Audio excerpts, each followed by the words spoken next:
Yo, what's up, everybody? It's your favorite candy lady, Miss I Candy, and I'm here for If You Like It, I Love It. We are streaming right now on Facebook Live and YouTube. This is the show where we come every Wednesday and we talk about reality TV. We have two shows right now that are in our rotation, which is The Housewives of Atlanta and Love and Marriage Huntsville. This week, The Housewives of Atlanta actually did not air. And I was okay with that because I was trying to keep up with a lot of stuff that was going on with the other show. So I want to definitely get to that because I am ready to talk about that. I have done my research. I have formed opinions, and I have just some shady stuff that I need to say to just get off my chest. But Karma, my lovely co-host, who just popped up. Girl, it's been a week, hasn't it? It's been a time, ain't it? It's past. Yesterday was a holiday for people that celebrated, so we had to go to work. So it feels like Monday to me right now. I don't know if we really celebrated. I just feel like the 4th is just a day that we barbecue. I don't feel like we make a big deal out of the 4th. Right. Because I didn't go nowhere. I didn't do nothing. My dad did grill and we ate, barbecue. That's what we do. We gonna eat and we gonna take our day off. If we ain't gonna do nothing else. We barbecue on days that ain't even holidays. Like we like to barbecue. It's summertime, Summertime, we barbecue and it's just another day, but we just get paid to be off. Right. We was off. If you're not in that job field where you gotta go, we just enjoy the little off day. We don't really give a damn about it. I remember being a teenager, and back when, I was not educated on holidays and stuff and choosing which ones I felt like I should celebrate and which ones I shouldn't. And 4th of July was a holiday, nationally. So for me as a teenager, it was a holiday. So I remember getting outfits, trying to be red, white, blue outfit. You know what I mean? I remember my daddy doing the fireworks, all that kind of stuff. But we, usually I'm in my family home now, but last year where I was living, my street would all do it. Like everybody on the street, all the families. So I would just sit out there and watch. But I have not celebrated the 4th of July in a while. It's been a minute. We didn't do too much either. We just watch people do the fireworks. We don't even buy. Gotcha. But okay, we back. It ain't no holiday for us. We did not take off this week. How about that? So we gonna go into Kandi Speak on It. Now I told Karma I watched up to 48 minutes, which it was almost done. I almost finished it, but being a mom, trying to maintain, do this. I'm watching it in between, trying to have to keep pausing it. So I got 48 minutes in, and it stopped when it was getting good too. So I'm like, dang. And I was like, oh shoot, I got 2 minutes until the show starts. So Karma saw it. So Karma's definitely gonna fill me in and give me the stuff I don't know about the Speak on It. So no Housewives, guys, but Kandi did do a Speak on It. And this Speak on It, she had Tamika Scott from Escape. And me and Karma actually came together because of the SWV and the Escape show, the R&B, the Queens of R&B show. It's dope that we get to talk about that because it's basically an update on, some of the stuff that we saw on the show and on social media while the show was airing. They definitely covered a lot of that stuff. And it was nice to hear, some updates about it. So I want to first let y'all, get a couple of graphics in. No, that ain't it. This other show. Sorry, my bad. Let me see. Okay, so yes, Kandi and her Speak on It.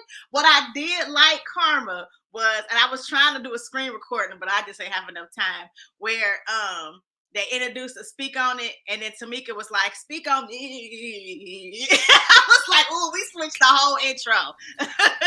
Because she gonna add some runs on there. That's a 90s artist. She gonna add some runs. And I would love an Escape Speak on It intro. Like if she can write a little jingle. Yes. And have them then give me some 3-part harmony to speak on it. I think that'll be real cute. Nice. That'll be real nice. And you know what? Okay, so I personally have liked Tamika since Meet the Browns, right? The play. That's when I realized that she was from Escape. She was a person. She wasn't like the girls in Escape. She was actually a person because she was doing her own thing. And I liked her. She seemed cool. Like whenever I would see interviews, I was like, oh, she cool. I like Tamika. Even though Tamika and Kandi fell out that one time when she was like, well, she slept with his daddy. Like, I still like Tamika when she said that. Like, she was the sister that had the personality that I could relate to the most. Like, shady, but still a good person for real. Like, you go low, I'm gonna go to hell. You know, shit, I might even have to lie on you to go to hell, but I'm gonna do it because you took me there. Like, that's kind of the way she is. And I was like, I feel her, you know. And then she was able to come back and hold herself accountable and apologize on a public platform to Kandi and actually mean it. When she like when I watched the Still Kicking It reality show they did, and Tamika got on that stage and apologized to Kandi, it felt so genuine. And usually when I see people apologize, it'd be like, oh, okay, that's what's up, you know, and they look out. But I felt that apology because she was like, I did it to you on a public platform, and I need to apologize to you on a public platform. A lot of times we gotta tell people that. Like, no, you blasted them on social media, get on social media. Like, it's not they just actually do it. The fact that she actually wanted to do that, I like that. I really like that about her. And that's what she really won me over, right? That moment, she had her little choir robe on. She was like, sister, I hurt you, sister. That was when I was like, I like her because she seems really authentic every time I've seen her, from when she was like a teen on Escape. When I was a little girl watching them on the Mickey Mouse Club perform, right? Because I was a little girl. I'm not their age. Just wanted to clarify. But I'm still a millennial, okay?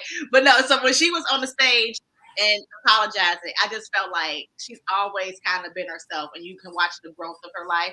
I just liked her. I really liked her that moment. And then anytime after that moment that she apologized, I've seen her. I've always liked her. She's like the girl, you know, a home girl you could talk to and laugh with. She say certain stuff. She wear them ghetto fabulous 90 hairdos and weaves. You be like, that is like my big cousin Tracy. You know, like remind you of. I didn't like her. I didn't like her. That sounded like such a touching thing. I didn't like her. I thought when I first saw Just Kicking It, I felt it was an opportunist move. Okay. I could not tell if they were genuine or not. Especially because Tiny sometimes get into this chameleon role where she just kind of changes with it, that I wasn't sure how I felt about Tamika until SWV and Escape.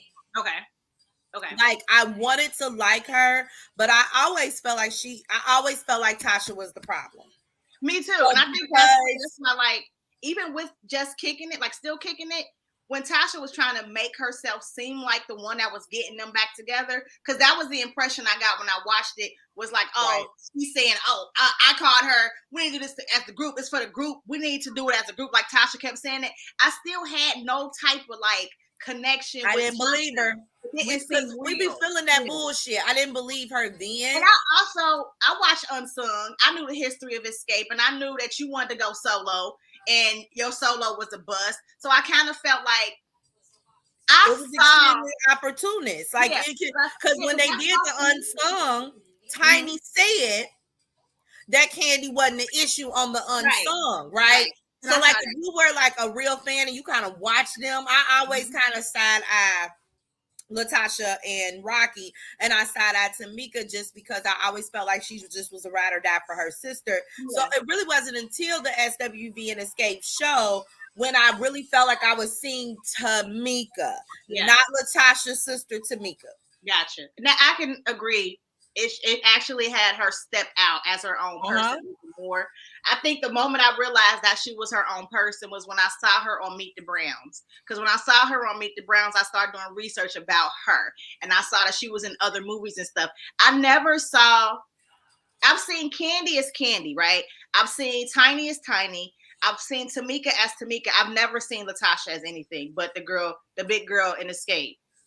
That did like insane.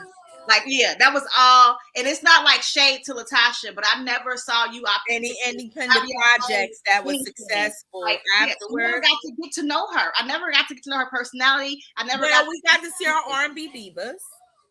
Yeah, and even on that, it was very like, and that might be part of why I never liked Tasha, because I couldn't get with her on R&B divas. I just like her personality ain't click with me. I feel like because we were so focused on how horrible Nikki Gilbert and stuff was, she faded to black. Like, her on R&B divas was like Maybe like a Drew or a Metals or something. Like somebody, if they're not there, you wouldn't know they weren't there. And honestly, that's what she gave me on R&B Divas. I wouldn't have really known you were there. Yeah, she did. That's why I'm saying it wasn't like anything about it where I was like, I like her. Like watching R&B Divas, I liked oh, that's hard. I liked Monifa, right? Yeah. I liked Selena Johnson. Yeah. It was like certain people. I wanted to like Kiki so bad. I like Kiki's voice. I became really obsessed with Kiki's vocals, but I did not like Kiki as a person. She seemed messy and irritating to me. So it was like certain people.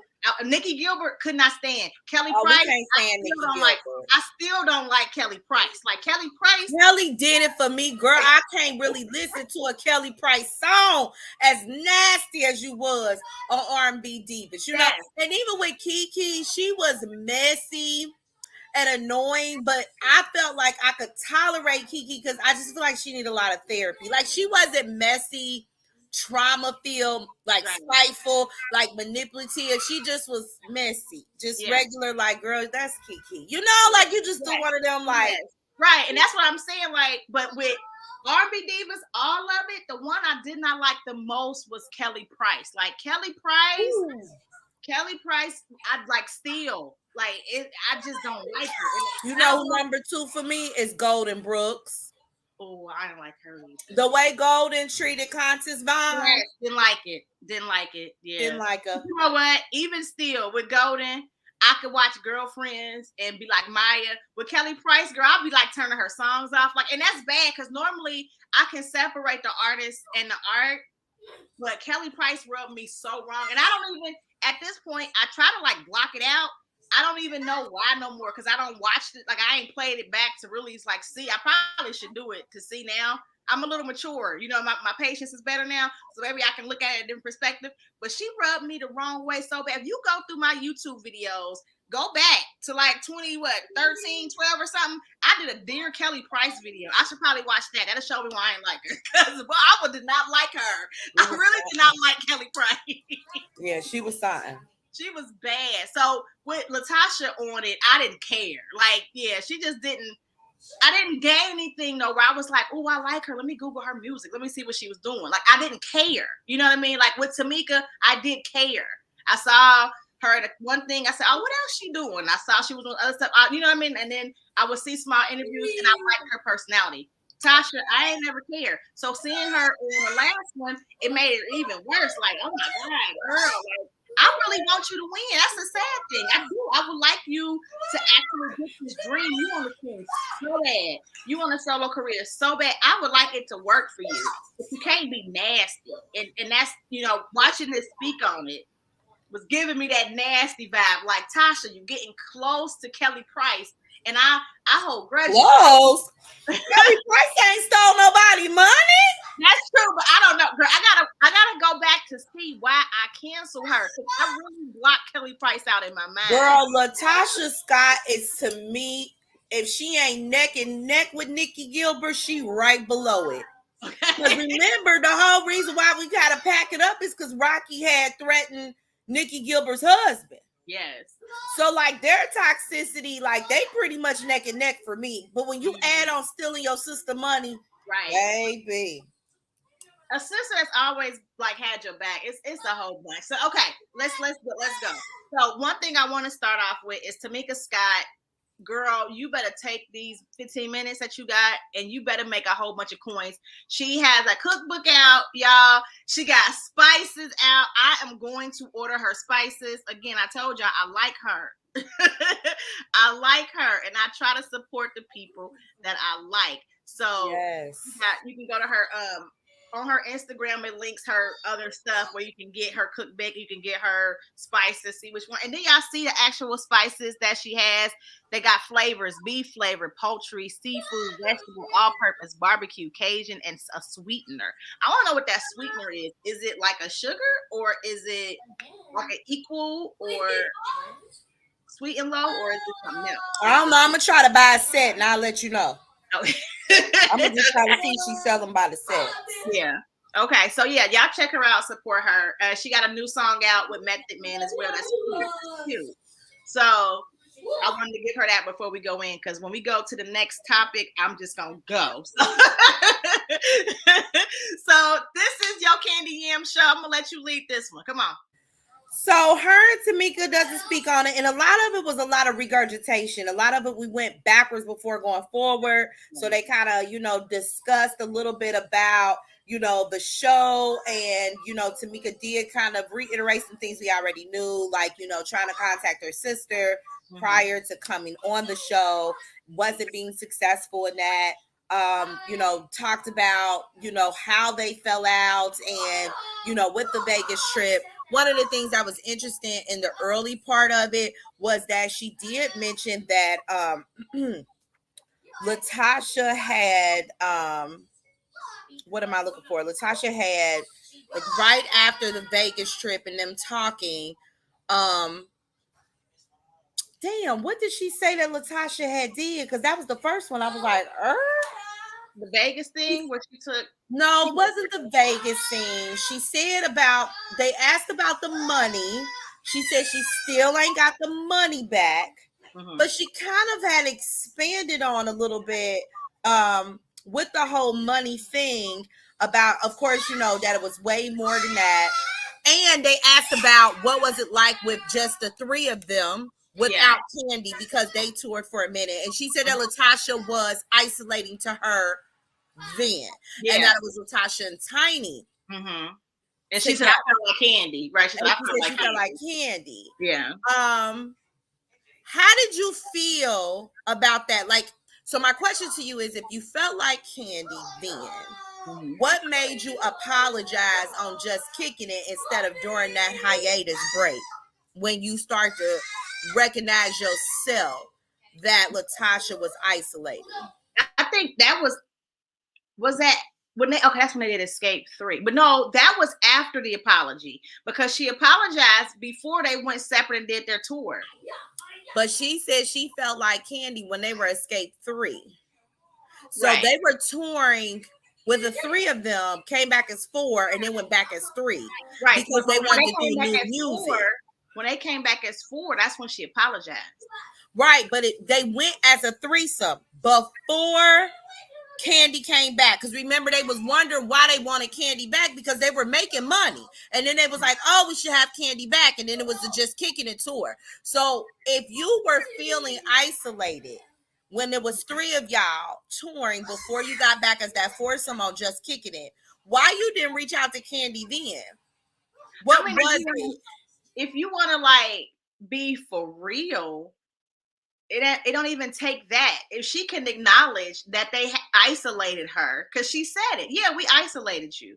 It don't take her being isolated herself to know they isolated her. You knew y'all did it. Right. But remember, you know y'all did it.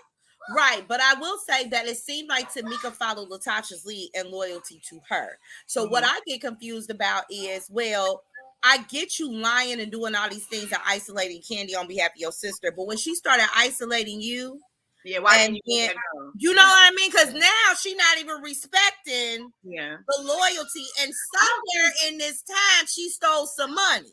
No, I think that her sister and her relationship has probably always been like that, where because her sister and the mom isolates her. You know what I'm saying? Out of that whole situation. So I feel like even though her sister would do that to her sometimes, she still had a loyalty to her sister, even though her sister treated her like trash. It's always been like that. It's something that had to click recently. Whatever the heck that was recently, where it clicked, where it was like, you know what? My loyalty to you is now over. Because even though she did, her sister stole from her. This is 10 years ago. You still was rocking with your sister, still being loyal to your sister, still having her back. So something later, I don't know what it was this last time, because we ain't really got clarity about what moment triggered her to be like, you know what? I don't even care. Because the show wasn't at 30,000 plus. Right. So I like that Kandi interview, Tamika, but I kind of wish it might have been a little separate in a little bit, because there's some other questions I want to really, really get to. And I feel like the first kind of 30 to 40 minutes was regurgitated information that if you watch the show, you already know. She went into, you know, how Latasha basically stole they joint deal. They did admit that Latasha's album sold 4 Coca-Cola cans. It's doing cardboard. It's doing triple aluminum foil.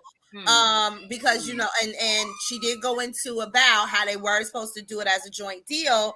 And, you know, when she said 50-50 and that she also wanted songwriting credits, that didn't pan out. What she also said on her individual platform. Let's get into the real thing that was like new information for everybody.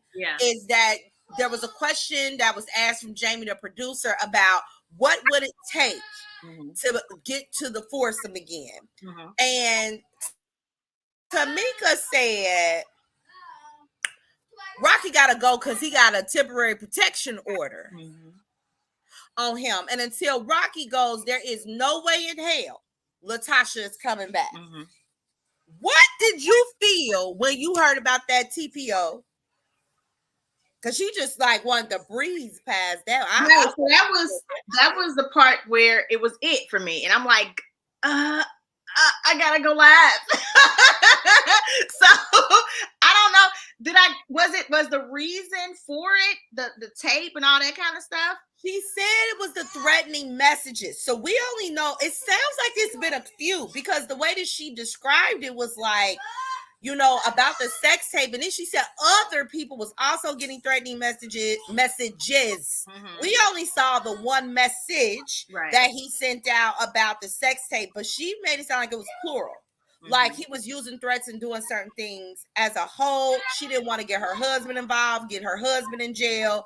So she fired a temporary protection order at this time. I want to know what their 4th of July was like. Did everybody come? Well, Tamika probably hung out with Kandi and Tiny.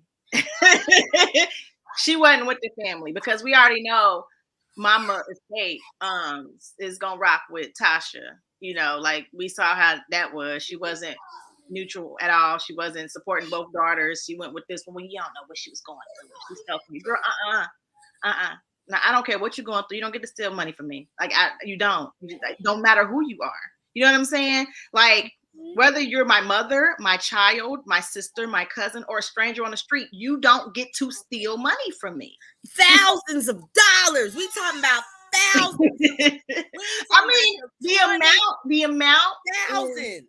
Okay, so the amount is a big deal, right? But it's really not, because you low as hell if you would steal $20 from me. You know what I mean? Like if we family and we friends and I love you as my family, you can ask me for $20, but you would steal it from me. Of course, you're gonna steal 20,000, 30,000. You know what I'm saying? Like that just shows. I'm way more like inclined to forgive $20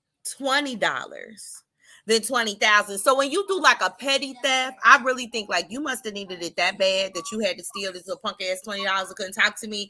I do think the amount for me, yes, it's the principle, but the lengths you will go to steal thousands of dollars is a lot when you think about it. Yeah, you could take $5 off of a night dresser, but if somebody your sister stole your whole paycheck, so you were able to do all these elaborate things, it's so much more like intention.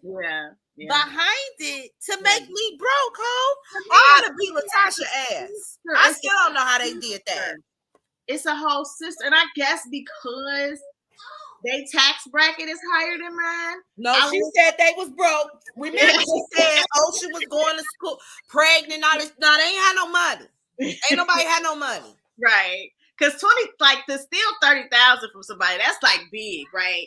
But I guess y'all hanging with Kandi and Housewives and shit. They be getting $1 million. They wasn't hanging with nobody. I don't even know if she was hanging with Tyler Perry when that shit happened. Nobody. The sisters were not making that type of money. Right. Like I think during that time, Tiny was probably on one of her reality shows. Kandi was on Housewives and doing her thing. They were not making that type of money, the Scott sisters. And you stole 30,000 that we know of, and she told us it was more than that. It was more than that, right? I still would be beating her ass.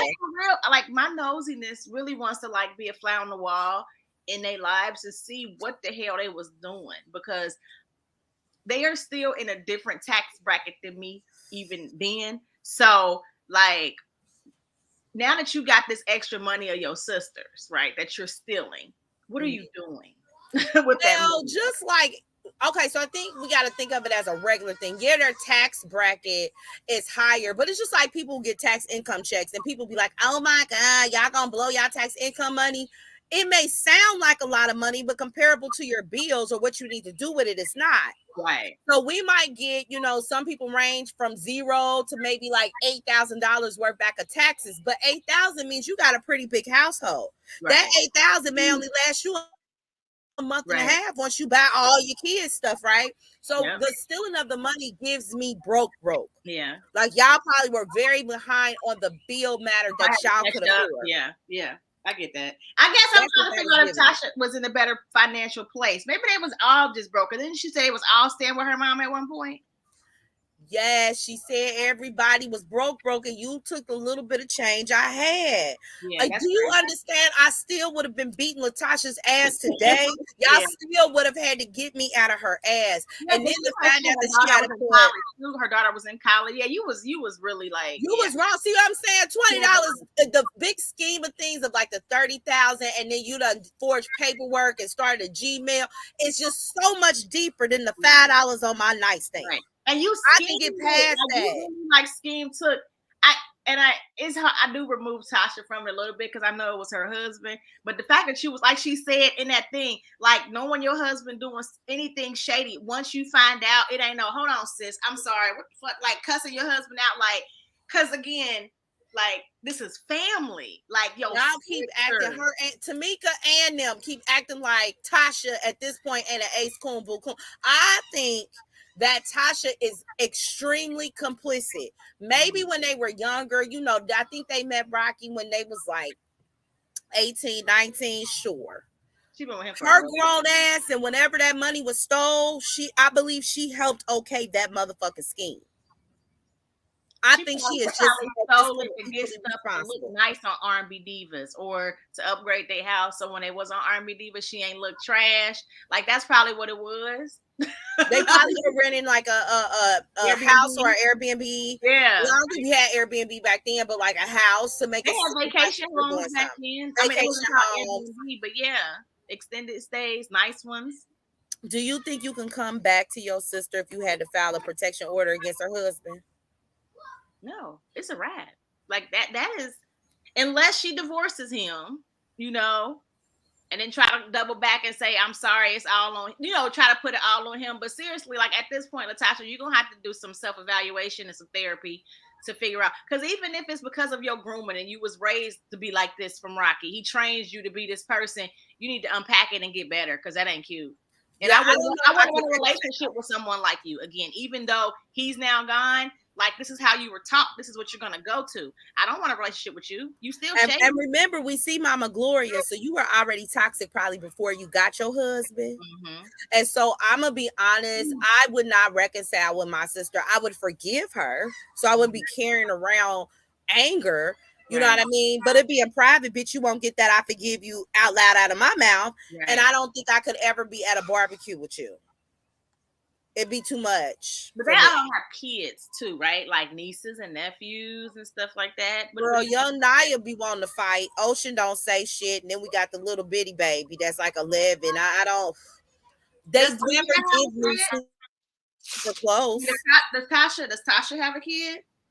She has one son who is like 18 or 19, maybe like Riley's age, maybe at this point. Okay. Maybe, or he's like 16, like, but he's older, and I don't get they're all cool.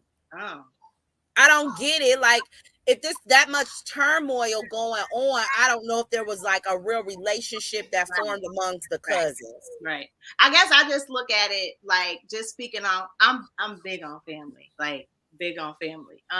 My mom's side, we're really, really close, right? We are very close. My dad's side, we're not so close. And I think my dad, when he met my mom, he desired that. So it's moments where he would try to create that, get his cousins together, do more stuff with his family. So like my mom's sister, my aunt, she got 2 kids. That's our little, you know what I mean? Like we close, like we just real close. But there are moments when my mom and her sister, they bicker You know what I mean? Because they're 13 years apart and they just bicker. That's what they do. And when they bicker, like my mom might be in the wrong, right? But that's my auntie. You know what I'm saying? Like that's my auntie though. Like, so just because y'all beefing don't mean I'm in that. I still call my aunt, what's up, Nina? How you doing? Like, I still do it. But and y'all have more positive than negative experiences because y'all had that concept of family. Yeah. Tamika and Latasha gives me that y'all had a lot of issues that were swept under the rug. Yeah. Like, I don't know if it was as genuine of a connection because you was up here crying on our TV screen about always feeling isolated and that you had to go along with the get along. Mm-hmm. So I don't believe that the cousins are really that close, unfortunately. Okay. I just want Tamika to go to a barbecue. I feel like that was the only new information that we got from Tamika was that she told us there was a temporary protection order that was granted. Mm-hmm. With Rocky, and that does say a lot. Protection orders are not easy to get. You can't just go in there with the judge with like, oh, this person is calling me 5 times in a row. Like, you really do have to go in there with something. Mm-hmm. And then you got to prove it come from that person. That's another thing. So there was enough evidence to get a TPO. Oh, baby, me and my sister can't go because there's enough evidence for a judge to say that he can't be around me and you still with him. Right. Yeah. No, ma'am. I don't see Tasha coming back to the group. I do see she will. What happens? She'll divorce Rocky. He gotta go. Rocky is gonna be your get back in card. Any other way, I don't see it. You know what? Because they also gullible at the same time. Mm-hmm. I don't even think it'll take for Rocky to be gone. I think it will take Rocky. Like, I think she will make false promises about Rocky not being in their business. Mm. And I think they will forgive her just because of all the years that they have. That's her sister. I think I would be surprised if Tasha really got to work to get back in that goddamn group when the second album does 2 recycling cans. I doubt it. We will see. I mean, that was pretty much to speak on it. That was the highlight. Everything else was stuff that if you follow the show, yeah. I mean, they kind of, rediscussed. I kind of feel like that was a missed opportunity. I thought maybe we were going to talk more about how the threesome is working. Yeah. I thought we were going to talk about have they expanded thinking about new music. So I thought they were going to talk more about the threesome and basically if they were touching on Latasha just about whether or not they feel as a group she should come back. But then I didn't need to know nothing else about Latasha Scott because we're done with her. Y'all might not be. We're not here for it. I'm with it. We don't know her like that. I would have also liked a quick little snippet about how y'all did SWV wrong and you felt bad that y'all drama outpowered. I would like to have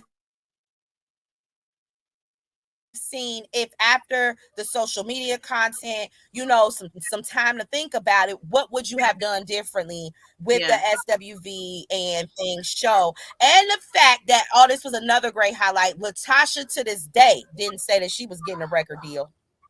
So when they found out from Taj, right, that was it. Mm-hmm. She never told them. Behind the scenes, she said no, we didn't know at all, nothing. Like, that's rude as hell. That girl is okay.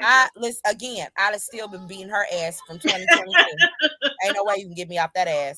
Listen, if she get back in the group, they like it. And if they like it, I love it. So, hey. They better not come with one more motherfucking tear because y'all keep letting her ass come in there and wreck y'all peace. So, if y'all take her back until our first set of notes are applied, we don't want to see no more tears. Y'all going to have to take what you take because now you're being accepting to the type of abuse that she brings in these dynamics and relationships. What do you think it is about Latasha in general that just makes her to the point that she would even do her sister? Like, we understand her jealousy with Kandi.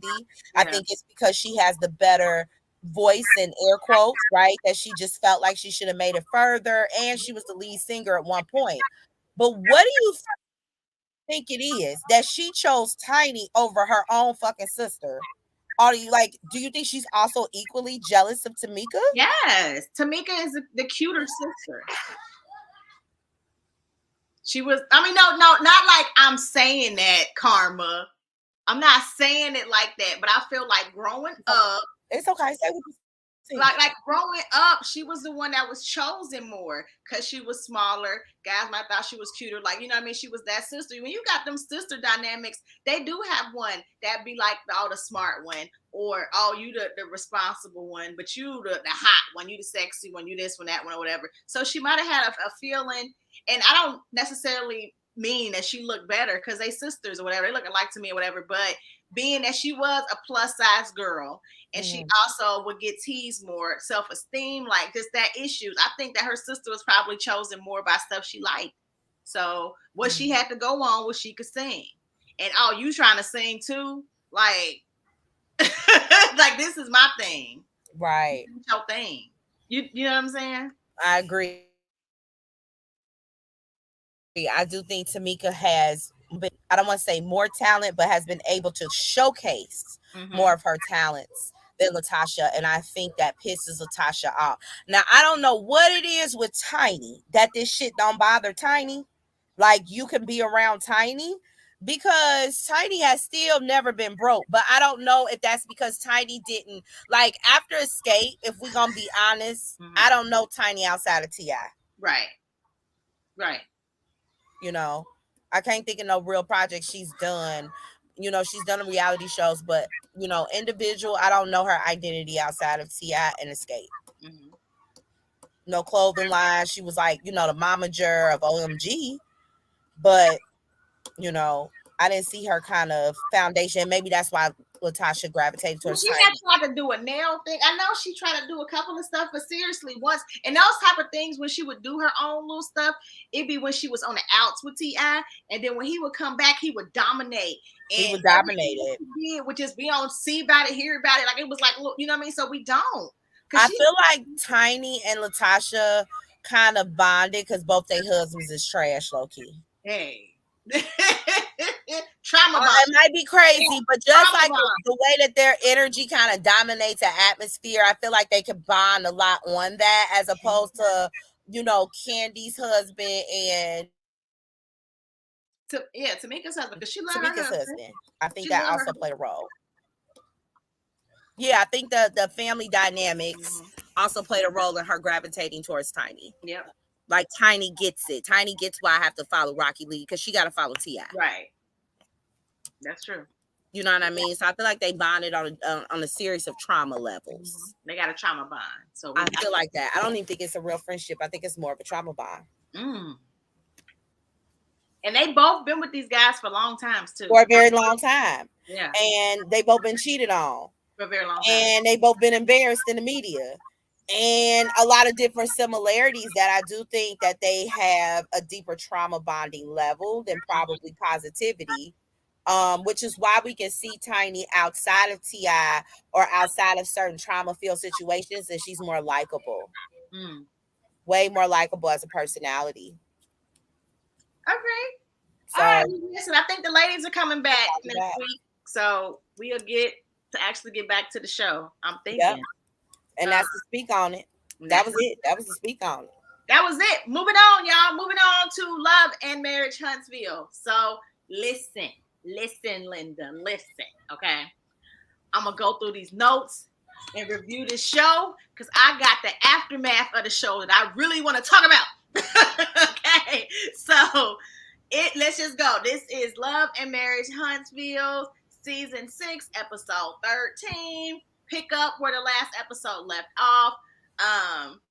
Kimmy is getting frustrated with Maurice because he's trying to imply that she's holding resentment against Kiowa, and that's affecting the co-parenting. Like, he wants to set them getting up, and then she's like, you know, like, she was getting a little irritated with him, you know, because he was like, hold on. And I'm like, give it to him, because, you know, he get on my nerves at this point, Kimmy. Like, for real, he do. So he says that it's been resistant from both sides. He's been trying to foster the relationship through the monster.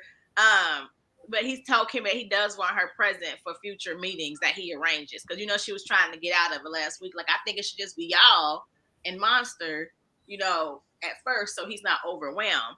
But one thing that Kimmy did say with Maurice was that Kiowa allowed and perpetuated people to, this perpetuate this lie about her being the side chick, right? So she does still have feelings that Kiowa set back and allowed people to think that way because it was portrayed that way, and it, lacked integrity.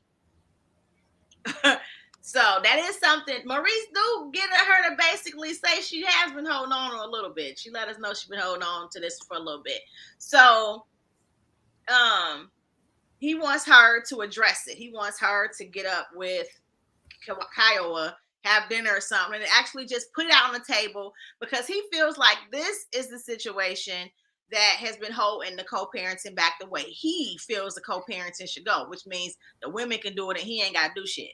That's really what he want to do. So how can I get Kimmy and Kiowa to get along and they can do all the work, versus Kimmy trying to make me step it up with Monster, like about stuff that I don't necessarily care about him doing. So what happened is Kimmy says, she said this thing too that stuck out to me. I wrote it down. She says that Maurice does a lot to protect my Monster and Kiowa's image, and it's usually at her expense.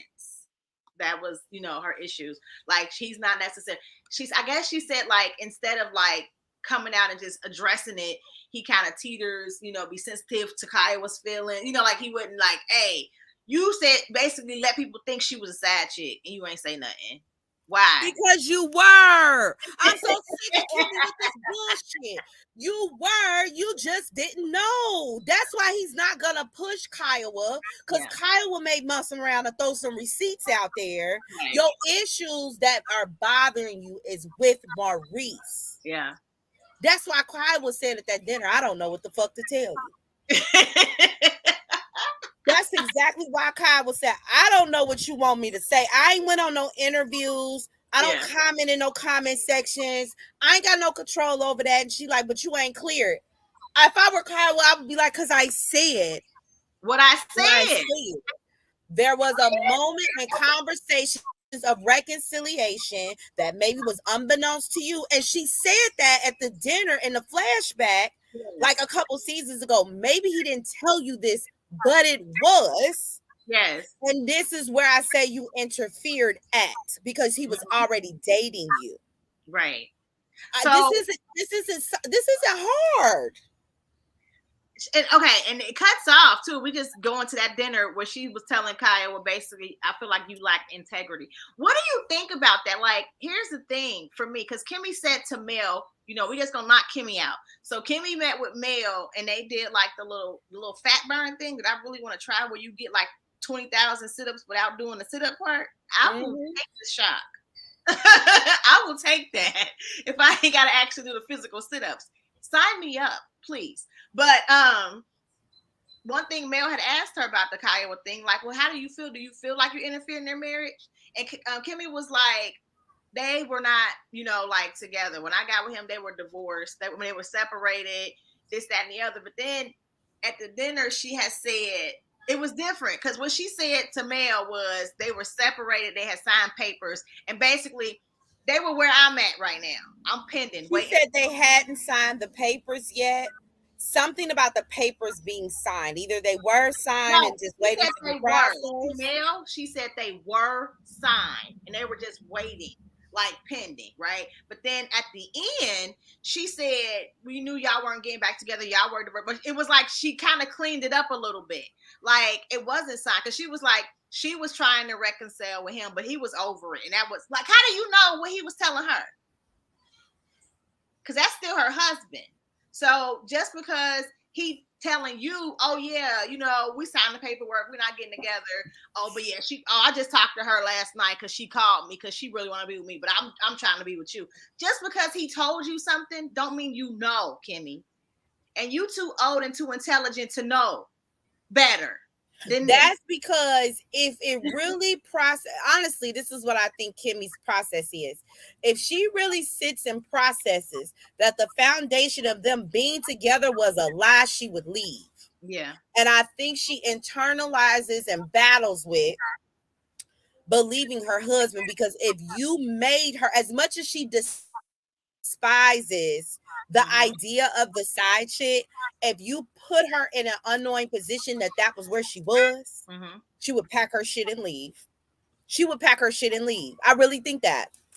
especially because she keeps talking about integrity and things. She is very stuck on, don't fuck with me, I wouldn't do no shit like that. And if you tricked her into doing that, she would pack up and go. I really think so. And then what do you think also about her saying that? Okay, because Kaya was they got together for the dinner to discuss it, right? They talk about Monster. Yes, he needs his mom. I agree. What you gonna do? I'm gonna figure it out. Cool. I ain't like when you let these people just go with the narrative that I was a side chick. Kaya was like, what did I say? And she said, well, you didn't say anything, but it was out there and you did not defend or clear up or say anything. Is that Kaya's job? Like Kaya was said, I don't do this. This your show. You signed up to be a reality TV star. I didn't, right? So I don't do anything. That ain't my motherfucking friend. We ain't friends.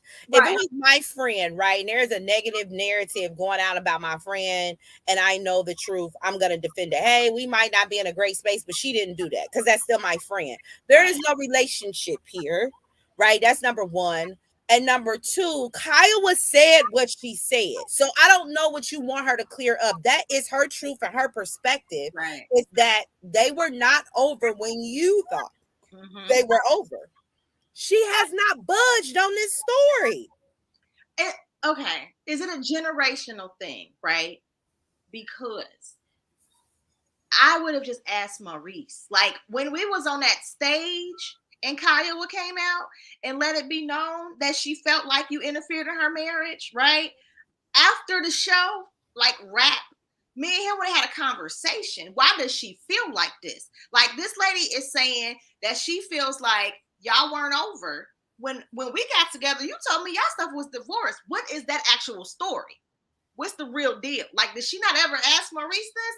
Because when Kaya was up there and he acting like y'all should get together, I would think he'll want to keep y'all apart because you are very clear in asking questions, right? A lot of times people don't like the new girlfriend like the old girlfriend, baby mama, because a guy is creating a narrative that's not true and he does not want y'all to sit and have a conversation to actually fix some timelines. Oh, he did this, he did that, you know what I mean? Like, yeah. So why don't you know what really happened by now, Kimmy? Like, it's just like, I married him, I love him, I'm gonna stick beside him, I don't want to know.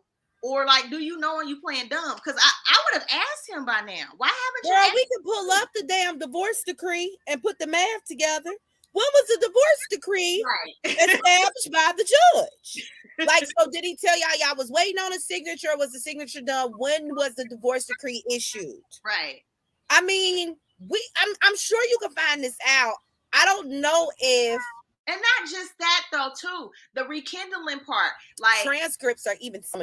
I believe you can go request it. You could probably go request in Alabama the transcripts of the divorce. I'm sure Kiowa got emails and text messages from 2008 when they was married where he was like, baby, I want to come through. We can go out to dinner, where he was with Kimmy. Show them. Like, Kimmy, you ain't asked for this years ago? Because I would have sat down with Kiowa, like the way, it was tense on that stage. Let me and you have a conversation. Like, I would have wanted to know. I done married him. I'm on TV. If you are so serious about your image and how you look, why you ain't getting receipts and getting down to the bottom of it? And why you mad at Kiowa only still? Why you holding on with Kiowa? You ain't holding on with Marceau? Because at the reunion, she said everybody wasn't really saying nothing. Right. So Marceau didn't even defend you, like, no, because you were mad at Marceau about it. Kimmy, you know in your heart that the time frame in which Maurice kind of told you where they were at probably doesn't match, and that's why you're holding on to it. You battling yourself. You ain't battling motherfucking Kiowa. That's why she was cool as a cucumber. It wasn't even Kiowa that, because they used to try to portray Kiowa, like when she did that, as like the ex that ain't over it. They was portraying her to be like that. But then we found out that Letitia was actually cool with her. And it was like, well, you still talking to her. You know what I mean? Like, it was like, it's more to this. It's more to this. And more people know more stuff, but y'all not saying nothing. And Kimmy. That's what it is. It's Kimmy battling Kimmy. Yes. With the own truth that's available. And this is why Kiowa does doesn't care. You could tell by the presence of people who telling the truth because Kiowa does not care. And shouldn't care. She shouldn't care. Like, I felt her 100%. I'm like, what you want her to do? Like, what you want her to do? Step up and be like, excuse me, attention everyone. Kimmy was not like, why would I give a fuck about what they saying about you? And the funny part is, even during that scene, Kyle still didn't tell you wasn't no side chick. Right. What Kyle said was, I didn't say those things. You know, I can't run with that narrative. I never called you a side chick. I said we were not all the way over when you stepped into the picture. That's always been her story. Mm-hmm. And so Kiowa still didn't negate that, even in that scene. She said what she said. Yeah, she did. I like Kiowa. I do too. I like Kiowa. I really do. She looked so fucking confused. I loved every second of it. Like, girl, you still mad? Because Monster was what? A child at this point? He's 16 now. Mm-hmm. And we still holding mad about what? Right, girl. Like, you wanted me to do what? Like, have you seen me do one interview? Like, since y'all signed up for this show? Not one. Since y'all signed up to be on this little show. Y'all signed up for this. So, thought you wanted to be a star. Yeah, she's never said nothing negative. At all. Like, ever. So, yeah. And you know what? Kiowa is a good, like, a good point when we get to it, where you could tell who the messier person is or what her perception was at the time, because Kiowa ain't Ariana Curry. Nope. If she was bitter, jealous, these things would have shown in a magnitude of ways. Mm-hmm. Kiowa minds her business. I'm more inclined to believe that when Kiowa only comes out for her son. And goes right back to her motherfucking state and city and zip code. Yep. She comes for her son. That's when she comes in. For her son. Because what y'all not gonna do is play on her damn son's name. And I like Kiowa. I don't want her on the show because I like her and I don't know how they would spin it. But the times and moments we get Kiowa, I like her. I like her. I do because she's real. She's somebody that you like, yep, I feel it. You know what I mean? And I like that she go back to her life. I like that she ain't there for a check. She there for her son. And I like it. Because initially they were trying to make her out to look bad. But she came back for her son when they was trying to say the vaping. Oh, I'm back. Okay, here I come. You know what I'm saying? So I'm like, okay, I like Kiowa. I can get with her. So another thing that was discussed, here, let me get this out the way. Letitia getting honored for something in Alabama. She was at a little photo shoot for her daughters. They got a hair care line coming out. Okay, her cousin Kiki comes. She invite Kiki to go to this thing she's being honored for. Kiki said, okay, I'm gonna come. Kiki don't go. So Letitia meet up with Kiki again because she feels a certain kind of way because I asked you to come. You said you'll come and you didn't come through for me again. Another time you disappoint me and not come through. I did not care. Karma. I'm starting to see why Letitia be wanting to cuss Kiki the fuck out though. Okay. Because Kiki don't own shit. You didn't want to own that you was talking about Tiffany daddy. Mm-hmm. You don't want to own shit. Which is one of the struggles with people with addiction is they have a problem with full accountability. That's why they have to go through their steps in their program and things like that. You could just tell that Kiki got some real work to do because she told us that she couldn't come because she ain't had no ride. Bitch, what is you talking about? What is you talking about in 2023? You ain't got no goddamn ride, but you had your outfit picked out. Like, Kiki be lying. Kiki still be lying. I mean, Kiki is not built for reality TV. No. She is definitely a young Miss Wanda, roundaway girl. You know what I mean? Don't have tact for this. Don't understand how it's making her look like. You know what I'm saying? Because again, Letitia do the same thing where she do stuff that don't make no sense. And you like, what are you talking? Like, what? But because Letitia is trying to have a little bit of training and you know what I mean? She's trying to learn how to maneuver it. But just think when she first got there, she was doing dumb stuff. Like you was mad at Mel. Mel had just helped you and like hooked you up with all this, that, and the other and said, I'm going through some stuff, which you know because you know about the side chick and the BMWs and all of this kind of stuff. You know this stuff. You know this lady going through some shit. But because she busy and they answering your calls when you call her and blow her up, this is your whole beef with Mel. Well, according to Letitia, that's changed. She said her beef with Mel is because Melody tried to ruin her marriage. Yes, but the initial beef started, right? Because once the initial beef started, petty beefs came afterwards, right? So once the initial beef started, it was because Mel got distant, because she was going through shit. Because you motherfuckers knew. Y'all knew what was going on. Right? You knew behind, like, we as audience, we didn't know this information. We weren't privy. Y'all knew. But y'all knew who was fucking that girl. This irritates me about this show because it happens a lot. Like, Mel right now don't want to film with this dude. I don't want to do events with him. I'm going through custody battle. He trying to take my kids. He come to my dates, like popping out crazy. There's the daggone revenge tape that we talked. Y'all know this. Y'all know this because we know this. Y'all live in the same city with them. Y'all seeing it in person. Y'all actually get text messages and phone conversations. Y'all talk amongst each other. Plus, y'all are seeing the social media stuff that we see. So if we know it and we in Ohio, y'all know this shit. And y'all act like y'all don't. And y'all been doing this from season 1, and that pisses me off. Like the fact that you act like you don't know background stuff, why Mel is acting a certain kind of way when it comes to filming. Y'all know why she's like this, and y'all don't have no grace for this lady. Like, y'all some true assholes to think that she just supposed to, just because. I agree. And that's Kiki crazy. Is also an asshole. So I guess asshole runs in their bloodline because I'm not a fan of the excuses that Kiki brings to the table, and she would have got on my nerves as a friend as well. Yeah. You know, like it just would have pissed me off. So I guess I don't care for. I don't either.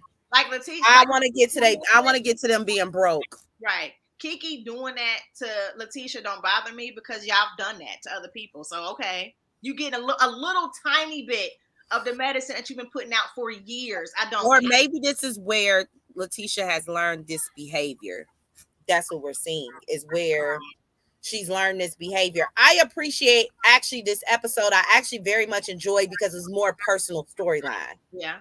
Mm-hmm. So I feel like Letitia and Kiki brings me more insight on why Letitia is who she is. Yeah.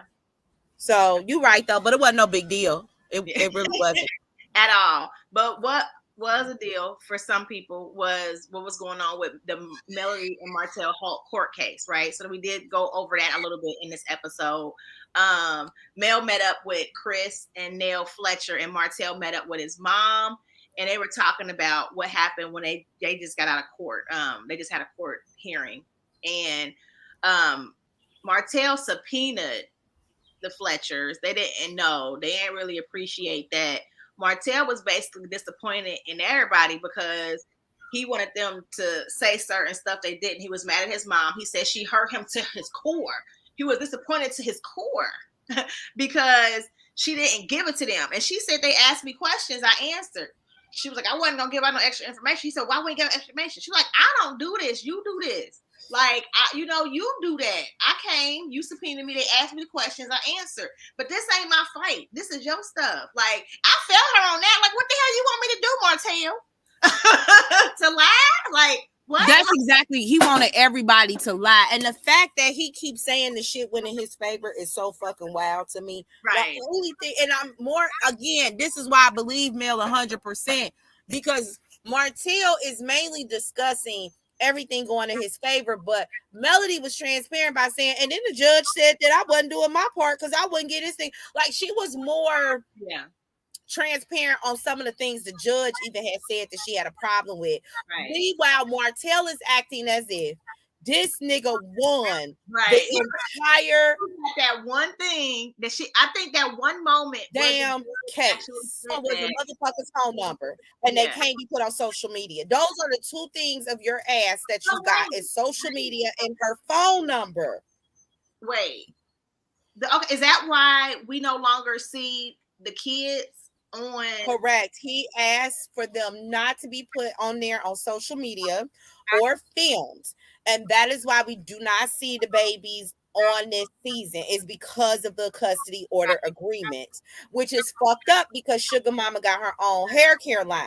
Right. And you said now she can't even promote. We can't even use her for promotion on social media. So that's the two things he won. Everything else stayed the same. Martell, okay. And then got mad when Mel offered, do you want to do 6 months on and 6 months off? And you got offended at the 6 months. Nigga, that's joint custody. Right. And then you will rotate putting on taxes every other year. Mm-hmm. So now you're telling us that she would have gave you joint custody. This still makes you look stupid. Yeah. Okay, and what did you think about the judge, Mel, saying that the reason she didn't give him her number was because he was harassing her, popping up on dates, messaging her about weird stuff, you know what I mean, whatever. And I think this revenge P has a good claim foundation for an appeal on that portion of the custody. If she chooses to go back and say that I want a protection order or I want him not to have my number, I think this incoming case that she's going to file, which I'm sure she had the text messages, then they can have that case re-examined with that judge. Yeah. Because this is what she's been saying the whole time. I'm not surprised. We have judges that are biased every day of the week. So I'm not surprised it happened. But the positive out of the truth coming out is that you now have even more of a claim to go back and say, I don't want him to have my number. Mm-hmm. Figure it out. Most times they have, like, I don't know what they got in Alabama, but in Ohio, we have like a custody app, like a parent app that you put on your phone. And the parents message from within that app because it is a full court record transcript of whatever you text within that court app. Wow. I didn't know they had that. So yes, they have that app for custody, and it doesn't come up as your phone number. It's just your names, you know, and all that is recorded for the judge to review. So I don't know why the fuck we can't get no app. There's some other things they can have. He don't really need to have her number. He needs to be able to have a way to know what's going on with his kids. Right. However that communication chain works. He wants access to me. He wants access. Because that's what I said. You think you won because you got her phone number also tells me you crazy as hell. Right. Right. Okay. So listen, that's it, right? We good. We got it. What we gonna give it? We gonna rate it? Because I'm ready. What we about to do? I would rate this episode a strong B+ because the aftermath made it all run seamlessly together. So I'm gonna give it a strong B+. Okay. I'll take it. I'll give it a B. I'm gonna take away the plus. Okay, but the aftermath was a lot, y'all. The aftermath was a lot. So let me just thank all the bloggers that I was able to go get screenshots and videos from. Millie Chan, Jamie, that's me.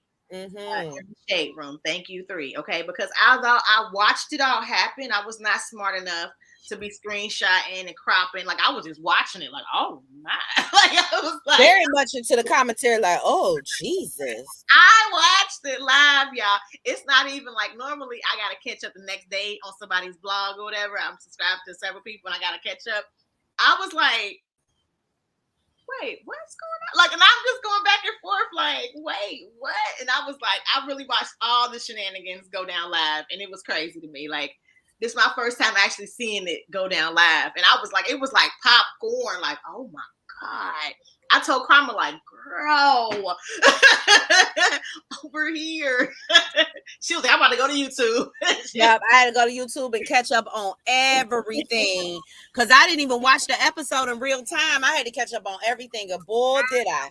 Tell the people what happened. What happened, girl? What happened? What happened was some an audio piece was leaked, right? A phone audio that was leaked. It was a conversation with Arian Curry and a blogger named Ness or Nia. So I forget. You were here. Original No Chaser is her YouTube name. Original No Chaser.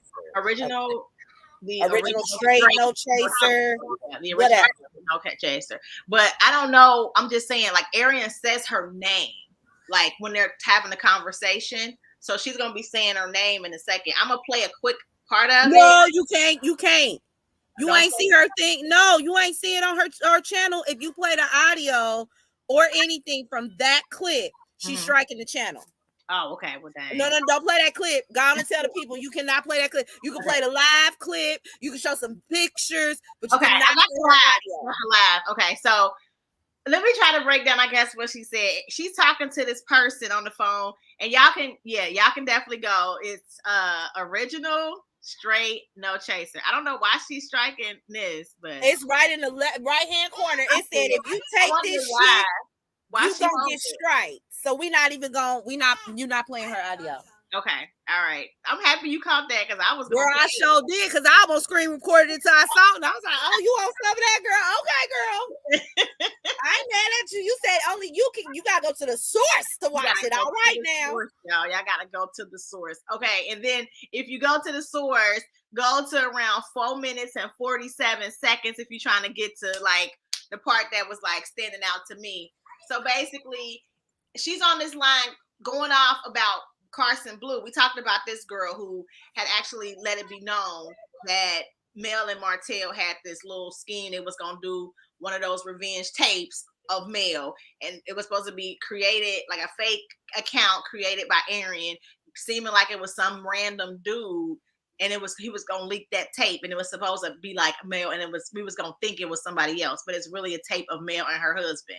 So this been weird for a minute, right? Mel has said this a minute ago that this was an issue. And then when this came out with the Carson Blue girl, she reached out to Mel and told Mel. Mel said, I'm familiar with the girl. She did tell me yes. What she said, I know what she's talking about. So then Arian came out, Martell came out. Like, Martell let us know that he did show her a screenshot of something. Like, but then he tried to make it seem like he didn't tell her I would do something. But why would you show her like, hey, I don't care what happened, I will. What do you think okay, so anyway, we know it's revenge. So she's talking to this, Arian's talking to this lady, right? Because, her and Carson Blue been going back and forth trying to discredit each other, whatever. So Arian, this audio gets leaked of Arian talking to this lady, and she's like, yes, there is a tape. First, she was going off about Carson, trying to say Carson ain't, like legit, and she of Stan and whatever. And then she said, yeah, I know what tape she's talking about. There is a tape of the lady, and she is giving oral sex to her husband in the tape. And I was saying, oh no, I can't do that. I can't do that. And then in the next clip, she's talking about, I can send you the tape. I mean, I got it. I can send you the tape. And it was like, okay, so you let us. And she said she sent it to her sister already. So what that lets us know is that you do know about a tape of Carson was not lying. Carson was telling the truth. Yes. Because there's no way for Carson to have known of the existence of it if there wasn't a conversation. So you did tell her this. Yes. You did tell her what Martell said. You just validated or vindicated her story. Mm-hmm. Thank you, Arian. And then you admitted to distribution of the tape. And what is so crazy, the part that had my hands like this on my head, because y'all know I be watching like a bunch of crime documentaries. And the lawyer chick, shout out to her on YouTube. I love watching crime stuff. So in my mind, I'm Annalise Keating, right? Mm-hmm. Is that Martell has only admitted to sending a screenshot to Mel, which that has already been resolved because she had contacted her lawyer and there had been nothing else known, right? Yes. But Ariana, you admitted to distribution. And so what Martell would be smart to do if he seeks legal counsel is to say he doesn't know how the fuck you got that. Right. And he never proved that. You get that from me. You ain't get it from me. You must have took it out my phone. I only sent it to Mel. And then when her lawyer told me I couldn't do that, I ceased it. You went ahead and you decided to plan all of this because Martell never admitted on Queen Sheba that he conspired for a plan of distribution. He did that walk around and say, well, I just sent it. But you admitted to distribution. Yep. If you think he gonna save you, it's bananas. He's going to make it seem like you were jealous of Mel. Mm-hmm. You were upset at their relationship and you decided to take it further, steal it out his phone and send it to people and come up with this conspiracy that he was a part of that he never said anything. That is going to be his claim of a defense, and it's a good defense. It's a good defense to stand on because we have so many lives and posts of you talking about Mel. Mm-hmm. So, Ariana, if you're watching this, Lil Stink, you going to jail. I don't know what it's going to look like. I don't know if you're going to plead no contest or guilty. If you get probation, if you never had a record, you're going to face some type of legal repercussions if Mel decides to go forward, which we know she is. They'll do it. You definitely confess to distribution. Totally. And you knew, only thing I don't know is if Ariane knew she was being recorded. And that may be her saving grace, because in certain states, you do have to have two-party consent to be recorded. So she better hope that audio is not submissible in court. And she say on there too, like, I know you about to go on your YouTube and say something, but I don't care though. Like, you know what I mean? Okay. Well, so again, you keep talking, and I would have been hoping I'm in a two-party consent state, and I'd have been like, I didn't know she was recording me, and try to get my lawyer to knock that audio out as evidence, but you keep saying stuff. Ariane going to jail. So what Mel say after she heard it? Okay, so let's do it. So Mel goes on her story, y'all, and she was like, child, after what was just sent to me, shaking my head. Revelation is about to be discount code again at this point, right? So then Mel is just talking, y'all. Imagine playing a stupid game and winning a stupid prize.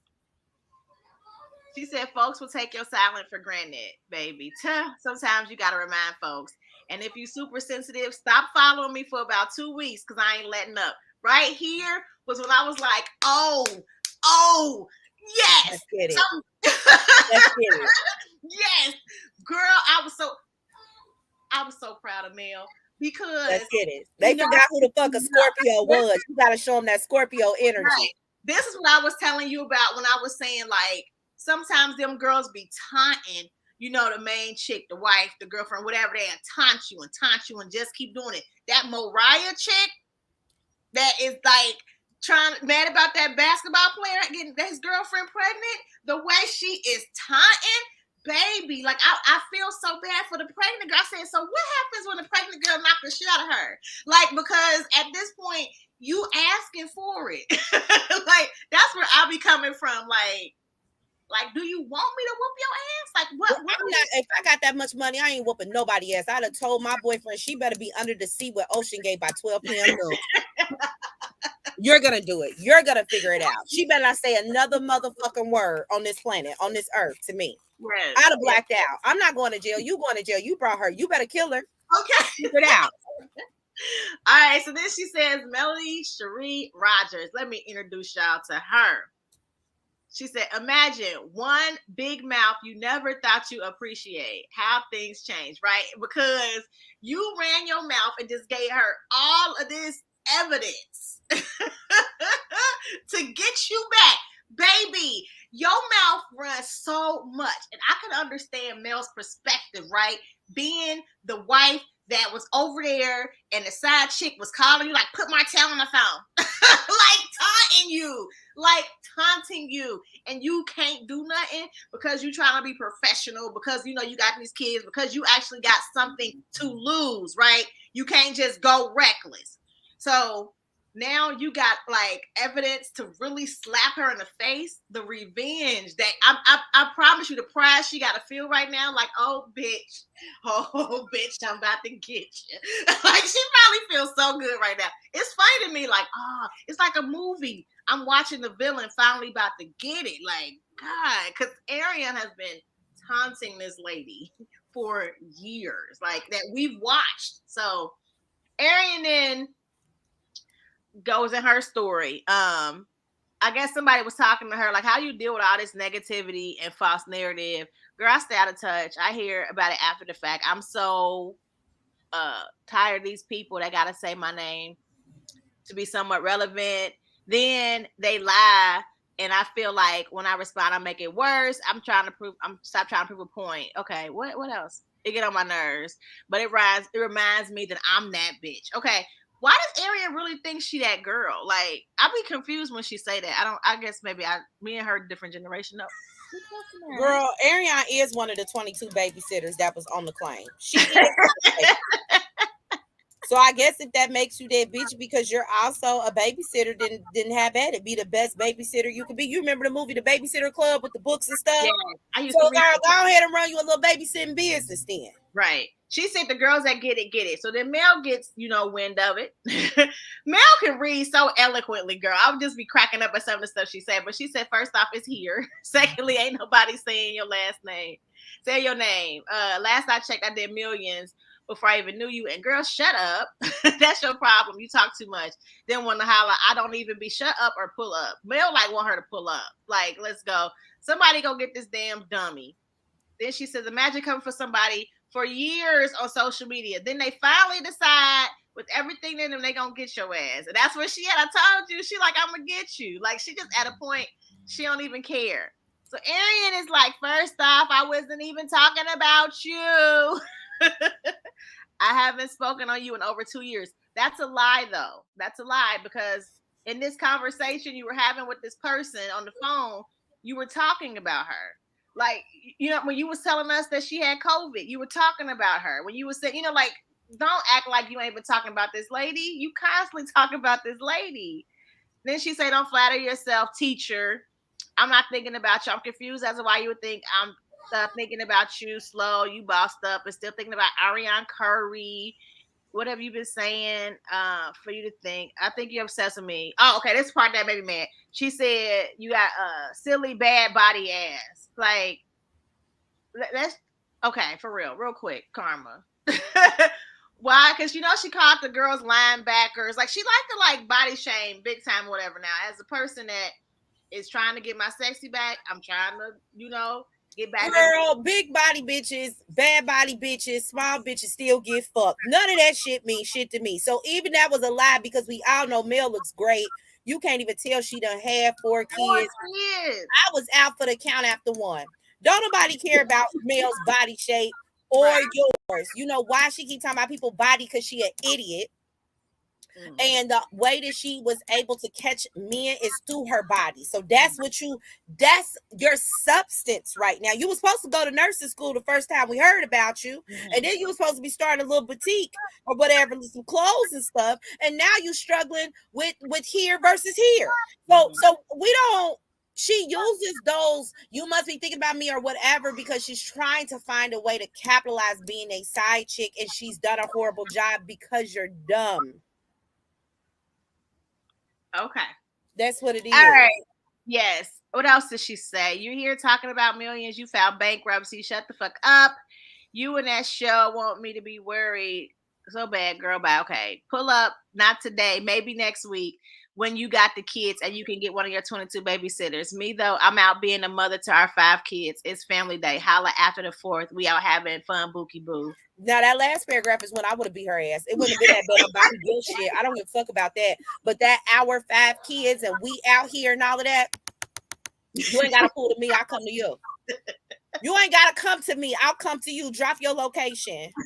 And people who have followed me on Facebook know I'm so for real, because backstory, there was like this post I had put up about Bootsy when he was like going after Little Nas at 3 a.m, because I really think Bootsy played for my team. I think he's a part of the LGBT community, right? And I had put a post about it, and I had this white guy, his name was Matt something. I'm gonna have to find it in my archives and share it. And he had said something racist to somebody else that made a homophobic comment but was black. Yeah. And my issue that we have in the LGBTQIA plus community is that white people are only gay and white. The rest of the problems we have within that community still stands, where they'll use racism if they have to against us.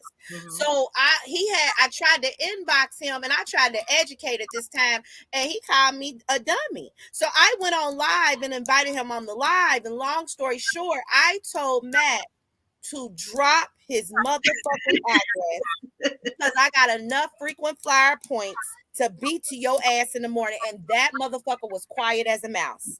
Fuck all this internet shit. Drop your address. And he said, well, I'll have to call the police. You can have them meet me there. Drop your address. And he dropped off the live and blocked me. When I tell you that little paragraph right there, I wouldn't have been playing. I'd have blacked out. I'd have found her. I'd have called my daughter. I would have called Mariah and said, hey, baby, how's it going? What y'all doing? Oh, we at Daddy house. Is it? Okay, girl. I'm so good. And I'd have been there. I'd have been there. All this pull up shit. I'd have been to her house. Because in Ohio, we don't have a self-defense law. So in Ohio, you out here, you just out here. Like you shoot somebody, you just shoot somebody. They don't have no self-defense law up here in Ohio. So if I'm gonna go to jail either way, I'm coming to you. You could call me FedEx, bitch. I'm delivering your shit same day delivery like Amazon. Yeah. I don't know why Mel keep telling her to pull up, and I know security coming. Fuck all of that. Mm-hmm. I'm coming to you. Call me Prime, bitch. That ass whooping would have came so quick. I'd have been beat her ass. It was the last part for you. It was the last part. When you start trying to use my kids and weaponize my kids, talking about we here with our 5 kids, hour. Okay. I would have told her I'm fit to bury you with them 3 kids that didn't make it. I'd have blacked out. Stop playing with me. Talking about hour 5. You fit to be in the dirt with the rest of them kids you done killed for this man. And then turned around and had another one. When I said I wouldn't have stopped until she jumped off a cliff and still wouldn't have gave a damn, they'd have been like, damn, I thought Karma was like a therapist. I would have made that whole jump off of a cliff. Yeah. And then went to church and said, I'm sorry, Jesus, I'm sorry. Now you got to talk to her and tell her, why did she do that to make her come see you earlier than expected? I'm sorry. Yeah. Kids are a trigger. Kids are a trigger. It was. Nah, you playing on kids now. I got to go. Right. Like I'm not. I don't like that. And that was where everybody was like, oh, okay, bitch. Now see, this is when Melanie was ready to go live. This is when Melanie was like, okay, see, I need to go fight this motherfucker. Cause she just, and that's the thing I'm saying, like, and Mel, I get it, but you close though. This girl's going to jail. Right? And I'm sure some of the homegirls that's locked up watch Love and Marriage Huntsville. And they probably ready for her ass by the door. When I tell you, my best friends probably would have had to tackle me on the line. Because I would have told, they would have had to tackle me on the line and say, no, stop. We're about to take her to jail. This isn't worth it. Da-da-da-da-da-da. Because I know I'm going to, whatever jail is not good enough. Unless she getting a death penalty, honey, she got to go. She got to go. I feel it. So listen, then we get another one, right? That's it, right? Mm-hmm. So Arian actually goes off some more after she says about our kids. She says, like, why are you so mad? I clearly was not talking about you. You seen the message. My daughter is with us. She is, because Mel was like, about your kids. I think I skipped one. Is this it? Well, Mel said you can't write or count. You know, I speed it up. She said you can't write or count because. Wait a minute, I can't hear you. So Mel was telling her ass can't count because you were supposed to say you got 6 kids, not 5, because Arian has a daughter and then she got the son that she had with Martell plus Melanie 4 or 5 kids. But she said she got 5. That's why Melanie said where your daughter at unless you can't count nor spell. Mm-hmm.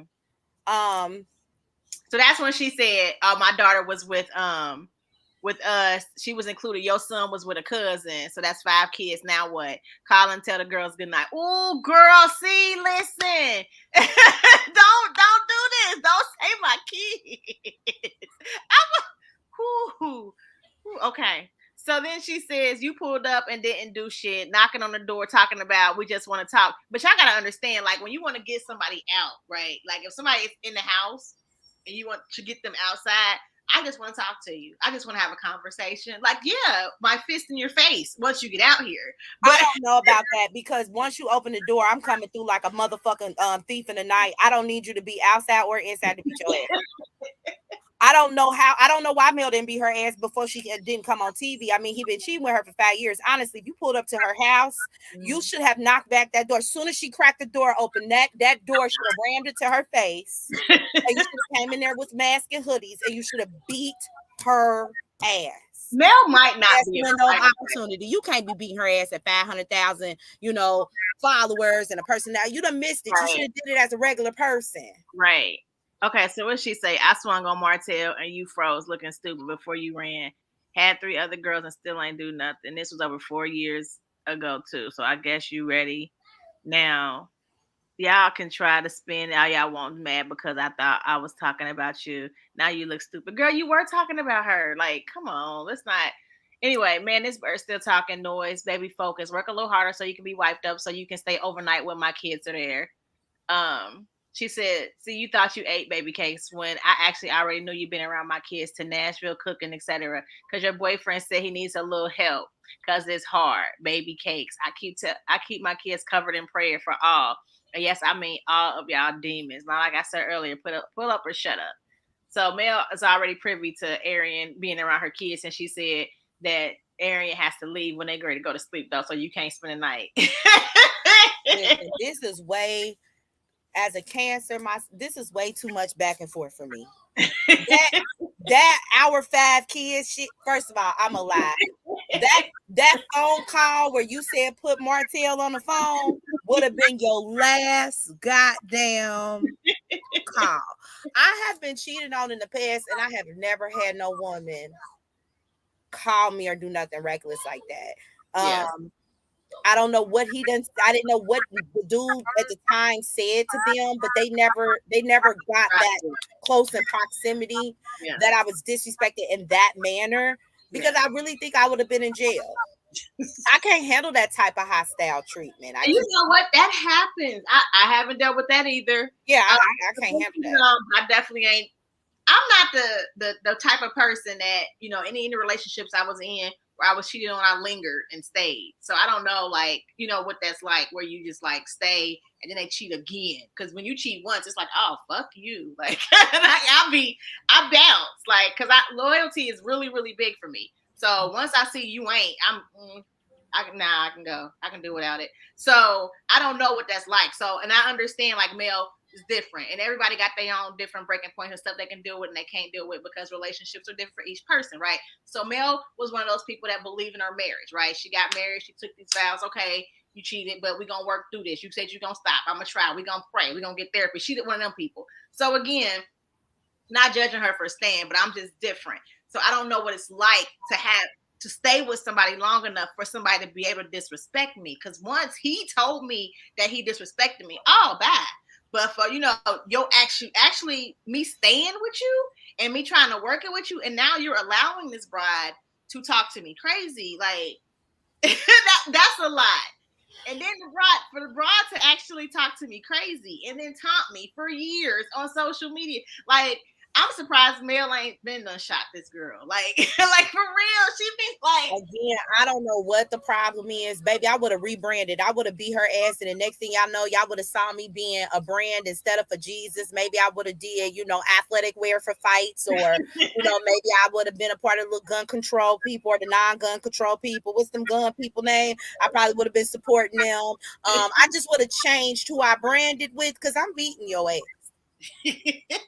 You're not gonna disrespect me on an embarrassing scale like that. It's one thing to be cheated on privately, but to do it and embarrass your spouse in front of millions of people, and then allowing her to taunt and do all of these different things, you got to go to God and explain that to him personally, because you on your way. You got an appointment made and you have to go up there. So let this be a footnote, child. When we get famous, y'all better pray for me, because I keep telling y'all, I'm not Michelle, I'm Cardi B. I'm not really there yet. It's a lot of stuff I can let slide, but there are certain triggers for me that I'm going to be like, oh, I'm going to have to whoop your ass. And kids for me is definitely one of them. Kids. I can't. I don't have that strength yet. That's a trigger. And it is what it is. Like, again, I told Karma a couple shows ago, like, one girl made a comment about my kids, and I don't F with you ever in life. Like, like, ever. Like, no. I tried to be somebody else outside of a Kroger's once, because Elijah was like maybe 2, and this was early in his autism diagnosis. So he was one of the kids people like to record, like they used to scream and have tantrums and stuff like that because he couldn't talk or whatever. And we were at Kroger, and she was behind us, and you got to kind of just let them get it out. There's really not too much you can do to redirect a 2-year-old in general, let alone one with autism. And she had said, that's what's wrong with these people. They don't know how to control their kids. When I tell you, Their dad was with me at the time because I was putting a case of water on there and I almost turned around and knocked the dog shit out of her. All y'all people that be recording kids on airplanes and all of that, you wouldn't even make it to the land. I swear to God, you wouldn't. Like, everybody would have been disconjunct. It's something about kids. Yeah, I'm with you. That bothers me to my soul. When even it just bothers me. Yeah. That is a huge trick. I could take anything, but like kids and loved ones for me, it's a trigger. Just come at me. That's the best thing you could do, is just come at me, because I'm gonna let that shit roll off. But talking about my peoples and stuff, like, you must don't want to be here no more. You must need a push off the ledge. I'm with you. And I'm here to give it to you, friend. I'm here to give it to you. So okay, so I am gonna show y'all Mel. Mel went live. And she was like, look, enough's enough. It is what it is. She was telling family members, hey, get off right now, because I got some stuff to say. I need you to get off. This ain't for you. This is this is for me to just say it. And people was like, Mel, no. While I'm getting it, Karma, did you feel like she was wrong to show that? Or did you understand why it needed to be shown? I want her to beat her ass. I don't care about her not doing this respectability politics and the Christian that want to pray all the time. I keep telling you I'm Christian, but I cuss a little. I don't care that in your walk with God, there are times you get pissed off. To me, that's more authentic Christianity. I just want you to beat her ass. All these, like, Instagram stories and lives, and just go beat her ass. Let TMZ give us the footage. Go beat her ass. All right, well, look, y'all, I'm about to show y'all this video, and then we give our comments, and then that's it. So, wait, I don't know what I'm doing right now. Okay, here we go. I'm sorry. And the next week, too. So, y'all come on over here now. Let me see who's up in here. Make sure the right one's over here. Hey! Hi, Red. I'm going to skip a little bit, y'all. Please, come on. So listen, let me go ahead real quick, because I just cooked me a really good roast with potatoes and carrots. And I did some rice and I did some cornbread. Okay. So let me go ahead and do this real quick and say this. First of all, I picked up my phone. And when I picked up my phone, I had a few text messages of some screenshots. And so since Bird want to keep talking, okay, that's what we're going to call him. Bird. We're going to call her Bird.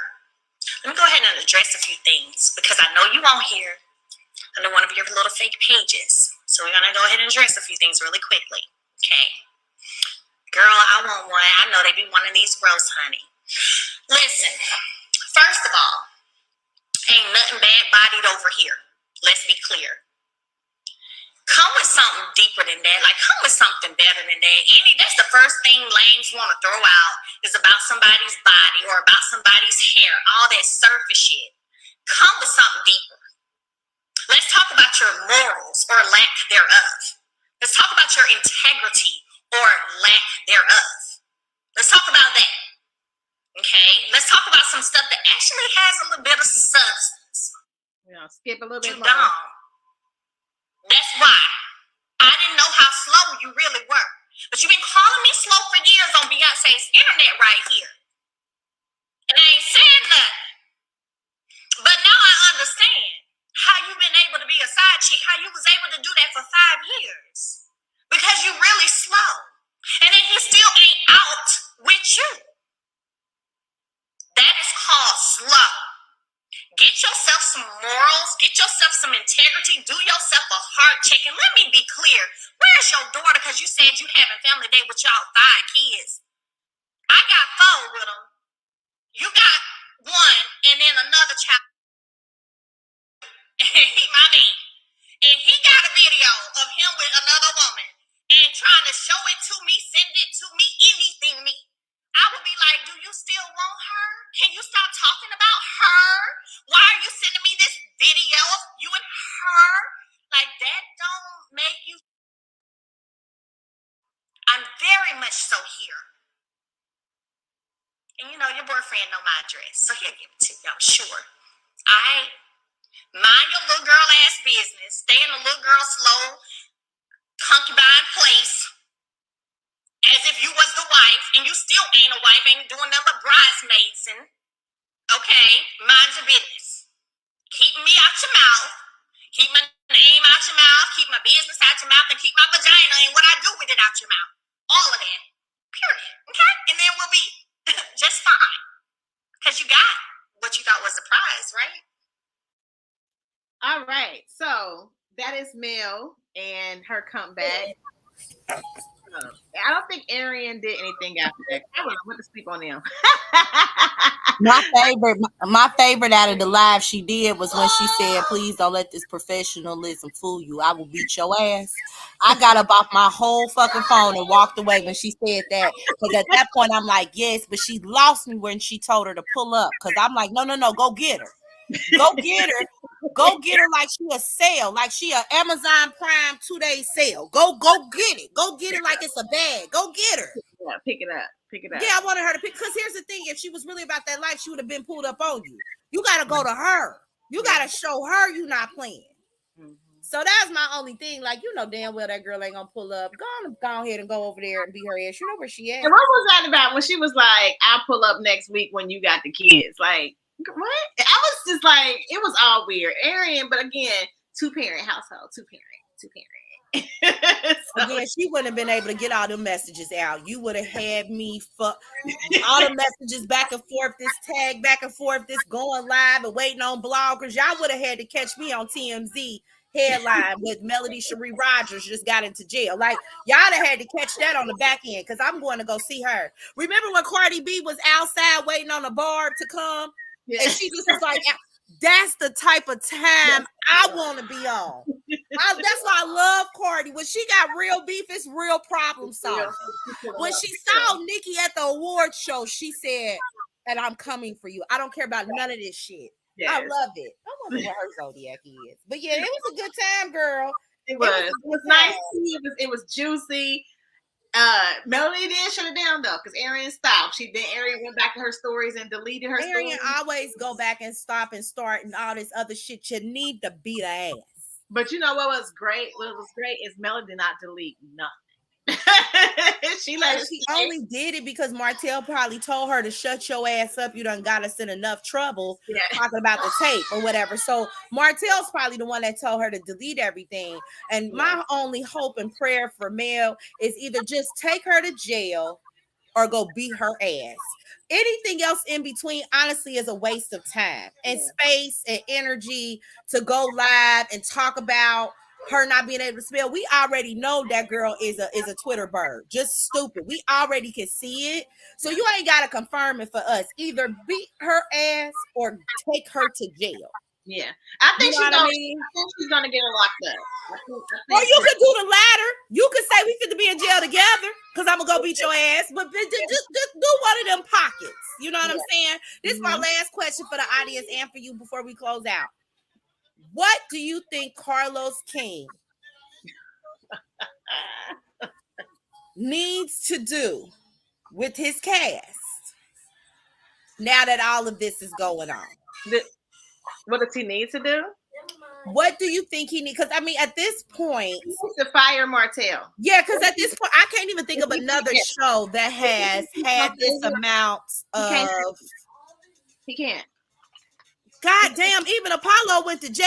I mean, like, I don't know anything at this level. No, they were still on the show. If he wants this show to continue, which I think maybe this is the last season, if he wants this show to continue, Martell has to get fired. Has to, because it's already been admitted. I mean, it's already, like, he said it in the interview. He sent her a message. You know, Ariana's already admitted to distribution. You have to fire him at this point. If you don't, I don't think Love and Marriage Huntsville is going to survive. No, I think the backlash will be so bad before the network that the network will cancel you before the ratings do. Yeah. You got the network looking crazy out here. I don't want to watch it next season. This needs to be the wrap. Like, this needs to be it, or Martell needs to be fired. Like, period. Honestly, Marcel, and him. I would never feel with him again if I was male, ever. Like, no, ever. You know what this needs to be? Just a female cast focus. This is why we do female cast. Yeah.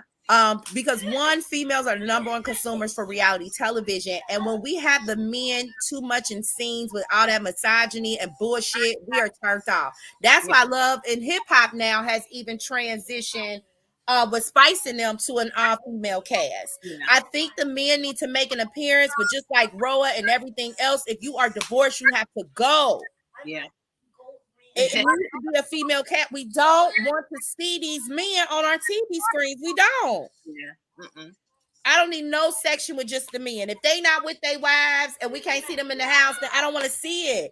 We need a female core cast. You can just get rid of Marsol and Martell and Maurice. I would have dealt with Kimmy and them, but I cannot deal with these misogynistic, abusive men on my TV screen. I cannot and will not. Yeah, I agree. If we'll see what happens, but I don't see it. Not at all. He better do his own motherfucking speak on this since he's speaking on everything else. I'm expecting for this Saturday when Love and Marriage Huntsville drop. I don't want no interview with nobody else but himself. I want him to ask himself these questions like, y'all, I've seen what's going on. And I want Carlos to answer to this shit that we've been seeing on social media. And I don't know what it is, but he just won't do it. Like, I don't want to talk about Housewives. I don't. We want to talk about your show, Carlos. I want to talk about your show. We want to talk about what's going on in your world. Yeah. Have you watched Detroit? I didn't even watch it. Let me tell you, Love and Marriage Huntsville, that's all I got for him. I tried DC with Monique's season. And then I've tried the first half of Love and Marriage DC. And I only like Bell Collective. I only like Bell Collective. I watched Bell Collective in Huntsville. I tried DC like one episode, didn't like it. Didn't watch it. I didn't think to watch Detroit. I think because of the way Huntsville has gone, I'm not giving you nothing else, Carlos, unless you fix it. You gotta fix it. Or I ain't touching it. I'm not. I'm just not. He's really trying to do an Andy Cohen empire. I don't care if you want to admit it or not, but he's really trying to do, we got about 13,000 Real Housewives shows all over. And I think he's really trying to do that with Love and Marriage. Yeah. And it's not working if you don't make it an all-female cast and their husbands being a feature. And if that don't work, they having to go. It's just not going to work. The only housewives that really showcase the husbands is New Jersey. Other than that, when these niggas leave, they're gone. Yeah, I don't watch them shows. I don't really either. Like, I only do Potomac and RHOA, but like, these men have to go. We want female centralized stories, and we're a female audience. And I'm sorry, unless you can find non-toxic men that we can admire that black love on screen, I don't want it, sir. Like we see a little bit of it with Married to Medicine, but the husbands are still limited. Like they're limited. Every show on Bravo, they're limited. They're limited, and if they divorce any of them, they would have been gone. They would have been gone off the show. And Martell staying on this show when they were divorced was crazy. It was that's what makes it unrealistic, because it's just not what happens in life. Like that's not what happens. You don't go to work with your spouse. You just don't. Your ex-spouse. I can't be cordial or co-parent, but I should have to be forced to be around this person 24/7. Like, and it's like Martell is doing it. He is really trying to have access to her by any means necessary, and he's been winning, and it has been trifling. And I think a lot of us are just exhausted with watching it. Like, we're not about to watch this no more. This is watching abuse. This is watching abuse, and I can't do that. And you know one thing else about Carlos ain't gonna put me on no show because I'm gonna make him mad. I feel like I'm gonna be making everybody mad, and I ain't gonna go nowhere. But listen, it's out of love though. Carlos also has a very like weird obsession with straight men. Yeah.